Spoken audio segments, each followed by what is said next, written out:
اعوذ باللہ من الشیطان الرجیم بسم اللہ الرحمن الرحیم السلام علیکم ورحمۃ اللہ وبرکاتہ۔ میرے عزیز بھائیوں بہنوں اور بچوں، اللہ تعالیٰ سے دعا ہے اللہ تعالیٰ اپنے پیارے حبیب کے صدقے ہم سب کی دنیاوی مشکلاتیں اور آخرت کی مشکلاتوں سے ہمیشہ ہمیشہ نجات دے، آمین ثم آمین۔ میرے عزیزوں، ہماری نجات فقط اللہ کی رضا میں ہے۔ رحمت دا دریا الہی ہر دم وگدا تیرا، جے قطرہ بخشے مینوں کم بن جاوے میرا، جے عدل کرے تے تھر تھر کمبن اچیاں شانہ والے، تے جے فضل کرے تے بخشے جاون میں ورگے منہ کالے۔ تو اے اللہ تجھے واسطہ ہے تیرے محبوب کا، ہمیں بخش دے، ہمیں دنیا کی مصیبتوں اور آخرت کی سبھی مصیبتوں سے نجات عطا فرما، آمین ثم آمین۔ میرے عزیز بچوں، ایک بار ایک صحابی ہمارے آقا کریم صلی اللہ علیہ وآلہ وسلم کے دربار میں حاضر ہوا اور وہ کہنے لگا، یا رسول اللہ صلی اللہ علیہ وآلہ وسلم، کوئی ایسا مومن بھی ہے جو جہنم میں باقی رہ جائے گا؟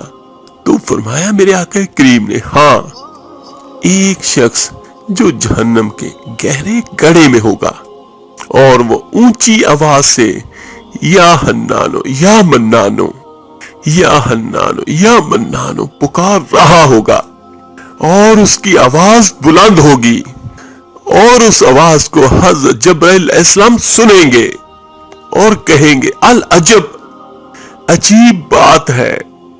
اس کے بعد پھر حضرت جبرائیل علیہ السلام اللہ کے عرش کے سامنے حاضر ہوں گے اور اپنا سر سجدے میں رکھ دیں گے۔ تو اس کے بعد میرا اللہ کریم فرمائے گا، اے جبرائیل اپنا سر اٹھاؤ۔ تو یہ سن کے اللہ کا حکم پا کر حضرت جبرائیل علیہ السلام اپنا سر سجدے سے اوپر اٹھائیں گے اور میرا اللہ کریم فرمائے گا، جبرائیل تم نے کیا عجب چیز دیکھی ہے؟ تو وہ کہیں گے، اے اللہ میں نے ایک عجب آواز سنی ہے، کوئی شخص جہنم کے گہرے گڑھے میں یا حنان یا منان پکار رہا ہے۔ تو میرے آقا کریم صلی اللہ علیہ وآلہ وسلم مزید فرماتے ہیں، جس کا مفہوم کچھ یوں ہے۔ تو اللہ کریم فرمائے گا جبرائیل سے کہ جہنم کے دروغے کے پاس جاؤ اور انہیں کہو کہ وہ بندہ جو یا حنان یا منان پکار رہا ہے اسے جہنم سے نکال لاؤ۔ تو حضرت جبرائیل علیہ السلام جہنم کے دروازے پر جائیں گے اور دستک دیں گے۔ تو ان کی دستک کے جواب میں جہنم کا دروغہ حضرت مالک باہر تشریف لائیں گے۔ تو حضرت جبرائیل علیہ السلام انہیں اللہ پاک کا حکم سنائیں گے۔ تو حکم سن کے حضرت مالک علیہ السلام جہنم کے اندر جائیں گے۔ یہاں پر میرے آقا کریم صلی اللہ علیہ وآلہ وسلم نے مزید فرمایا، جس کا مفہوم کچھ یوں ہے، جس طرح ایک ماں اپنے بچوں کو پہچانتی ہے، اسی طرح حضرت مالک ایسے ہی جہنم کو پہچانتے ہیں، لیکن اس کے باوجود حضرت مالک یا حنان یا منان کہنے والے شخص کو تلاش نہیں کر پائیں گے اور وہ باہر تشریف لائیں گے، یعنی وہ جہنم میں ساری جگہوں پر تلاش کر کے اور ناکام واپس جہنم کے دروازے پر آئیں گے اور جبرائیل علیہ السلام سے کہیں گے، اے جبرائیل جہنم نے گہرا سانس لیا ہے، اس لیے کون سی چیز پتھر ہے، کون سی چیز لوہا ہے اور کون انسان ہے، اس کی پہچان نہیں ہو رہی۔ تو یہ سن کے حضرت جبرائیل واپس جائیں گے اور اللہ کی بارگاہ میں پھر سجدہ کریں گے۔ تو میرا اللہ پھر ارشاد فرمائے گا، اے جبرائیل سر اٹھاؤ، تم یا حنان یا منان کہنے والوں کو کیوں لے کر نہیں آئے؟ تو حضرت جبرائیل علیہ السلام عرض کریں گے، یا اللہ جہنم میں دروغہ حضرت مالک نے بھی معذرت کر لی ہے، وہ کہتے ہیں کہ جہنم نے سانس لیا ہے، اس کی وجہ سے پتھر، لوہا اور انسانوں کے درمیان کوئی فرق نہیں بچا۔ استغفر اللہ۔ گویا کہ سبھی جل کر کوئلہ بن چکے ہیں کہ کسی میں کوئی امتیاز ہی باقی نہیں، اور مزید فرماتے ہیں کہ کسی چیز کی پہچان نہیں ہو رہی۔ میرے عزیزو، یہاں پر تو ایک اللہ تعالیٰ سے سبھی جتنے بھی بھائی جتنے بھی بہنیں سن رہے ہیں وہ توبہ کریں اپنے دل کے ساتھ کہ اللہ تعالیٰ مجھے، آپ کو، ہم سب کو ہمیشہ ہمیشہ کے لیے جہنم سے آزاد فرما دے، آمین ثم آمین۔ تو اس کے بعد میرا اللہ کریم فرمائے گا حضرت جبرائیل علیہ السلام سے کہ مالک سے جا کر کہو میرا بندہ جہنم کے فلاں گڑھے میں، فلاں کونے میں اس طرح پڑا ہوا ہے۔ تو حضرت جبرائیل علیہ السلام یہ سن کے پھر دوبارہ جہنم کے دروازے پر جائیں گے اور حضرت مالک علیہ السلام کو یا حنان یا منان پکارنے والے کا پتہ بتائیں گے، اور میرے آقا کی فرماتے ہیں کہ حضرت مالک علیہ السلام جہنم کے اندر جائیں گے اور دیکھیں گے کہ ایک شخص ہے جس کے پاؤں اس کی پیشانی کے ساتھ اور اس کے ہاتھ اس کی گردن کے ساتھ بندھے ہوئے ہیں، اور جہنم کے سانپ اور بچھو اس کے ساتھ لپٹے ہوئے ہیں۔ حضرت مالک علیہ السلام اس جہنمی کی زنجیروں کو توڑیں گے اور جہنم سے نکال کر حضرت جبرائیل علیہ السلام کے حوالے کر دیں گے، اور حضرت جبرائیل علیہ السلام اسے لے کر عرش الہی کے سامنے حاضر ہوں گے اور اپنا سر سجدے میں رکھیں گے۔ تو اللہ پاک فرمائے گا اے جبرائیل سر اٹھاؤ۔ جبرائیل علیہ السلام سر اٹھائیں گے۔ اس کے بعد اللہ تعالیٰ اس بندے سے فرمائیں گے اے میرے بندے، کیا میں نے تیری بہترین تخلیق نہیں کی تھی؟ کیا میں نے تیری طرف رسول نہیں بھیجے تھے؟ اور کیا ان رسولوں نے تمہیں میری کتاب نہیں سنائی تھی؟ کیا میرے رسولوں نے تمہیں نیکی کا حکم نہیں دیا تھا؟ تجھے برائی سے منع نہیں کیا تھا؟ وہ بندہ ساری باتوں کو سنے گا اور مانے گا اور اقرار کرے گا اور کہے گا اے اللہ تو نے بہت اعلیٰ میری تخلیق فرمائی، تیرے رسول بھی تشریف لائے اور آپ کے احکام بھی سنائے۔ تو اللہ تعالیٰ فرمائے گا پھر تو نے فلاں فلاں گناہ کیوں کیے؟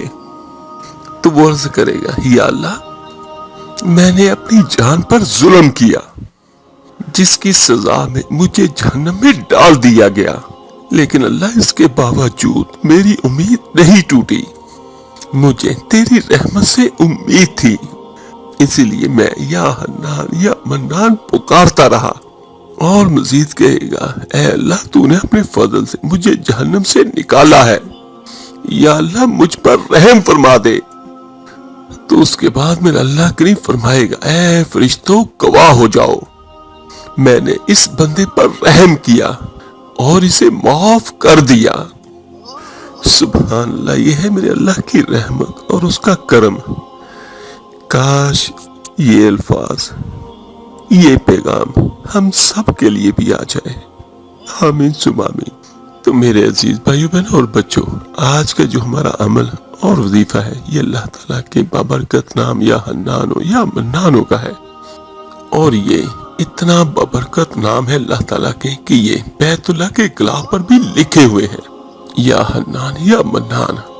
منان کے معنی یہ ہے کہ ایسا دینے والا کہ بندے کو مانگنے سے پہلے عطا کر دے۔ ایک بار حاتم تائی سے ایک آدمی نے 5 دینار کا سوال کیا، تو حاتم تائی نے اپنے آدمی کو کہا کہ اس کو 500 دینار دے دو۔ تو وہ کہنے لگا یہ سن کے کہ اس نے تو 5 دینار مانگے ہیں۔ تو یہ سن کے حاتم تائی کہنے لگا ہاں اس نے اپنے حساب سے مجھ سے مانگا ہے، اور دینے والے نے اور میں نے اپنے حساب سے اس کو عطا کیے ہیں۔ تو میرے عزیزوں، اگر ایک دنیا کا بندہ مانگنے پر 5 کی بجائے 500 دیتا ہے تو پھر اللہ تعالیٰ تو سب سے بڑا خزانوں کا مالک ہے۔ اور دوسری بات یہ حقیقت ہے کہ بندہ جتنا بھی مانگے اور جتنا بھی زیادہ مانگے تو اللہ تعالیٰ ہمیشہ ہماری امیدوں سے بڑھ کے ہمیں عطا کرتا ہے، اور اللہ تعالیٰ ٹوٹے رشتوں کو بھی جوڑنے والا ہے۔ اور میرے عزیز یا حنانوں کا یہ ہے کہ جو روٹھے کو منانے والا ہو۔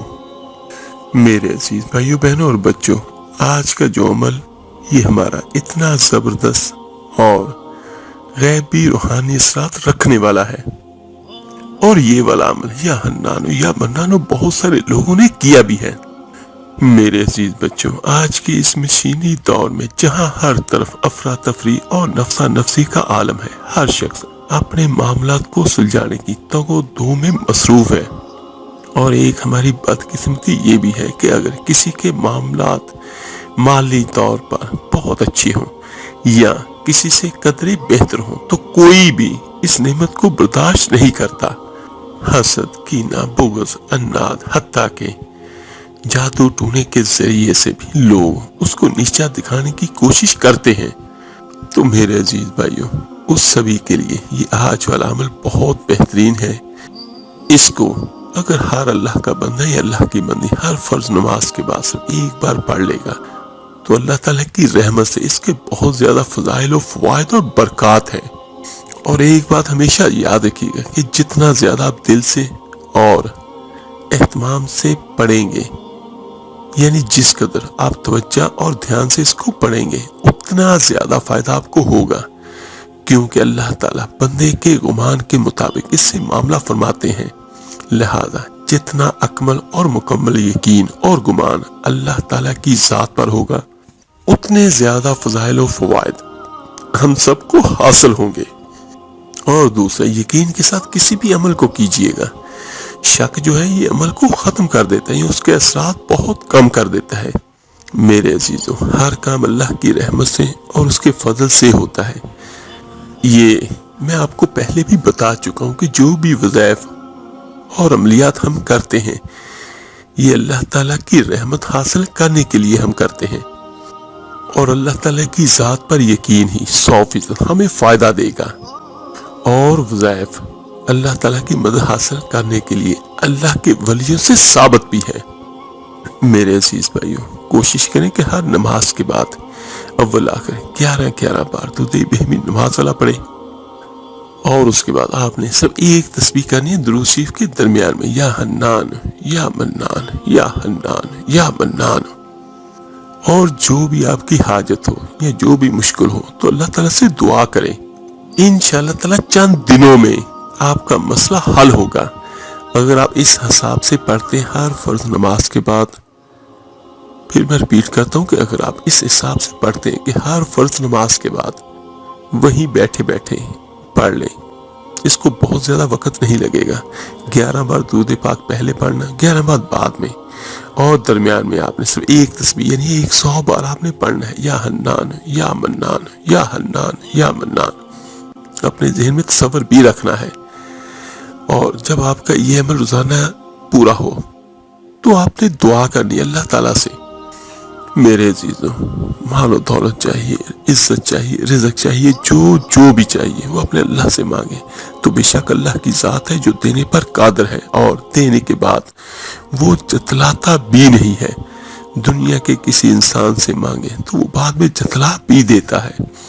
اور پہلی بات تو یہ، کوئی انسان کسی کے توقعات پر پورا نہیں اترتا، لیکن اللہ کی ذات وہ ہے جو ہمیشہ ہمارے یقین اور ہمارے گمان سے بڑھ کر ہمیں عطا کرتا ہے۔ یہ وظیفہ ہر مشکل، ہر پریشانی کے لیے کوئی بھی بھائی بہن کر سکتا ہے۔ تو انشاءاللہ تعالیٰ اس کا رزلٹ اس حساب سے آپ کریں گے تو 7 دنوں سے لے کر 11 دنوں کے اندر آپ کا جو بھی کام ہوگا، جو بھی مسئلہ ہوگا وہ حل ہوگا انشاءاللہ۔ اور اگر آپ زیادہ دن تک بھی کر لیں گے تو اس کا آپ کو زیادہ فائدہ ہوگا۔ اللہ تعالیٰ سے دعا ہے اللہ تعالیٰ سبھی بھائیوں، سبھی بہنوں کی ہر مشکلات پریشانیاں ختم کرے، آمین ثم آمین۔ اور جو جس کی حاجت ہے وہ اللہ تعالیٰ اپنے غیب کے خزانوں سے عطا کرے۔ میں آپ کے لیے دعا کروں گا، آپ میرے لیے دعا کیجیے گا۔ اس ویڈیو کو لائک اور شیئر ضرور کیجیے گا صدقہ جاریہ سمجھ کر۔ تو ملتے ہیں انشاءاللہ تعالیٰ جلدی ایک نئی وظیفے اور عمل کے ساتھ۔ اپنا بہت بہت خیال رکھیے گا۔ اللہ حافظ۔ صلی اللہ علیہ وسلم ابر کرم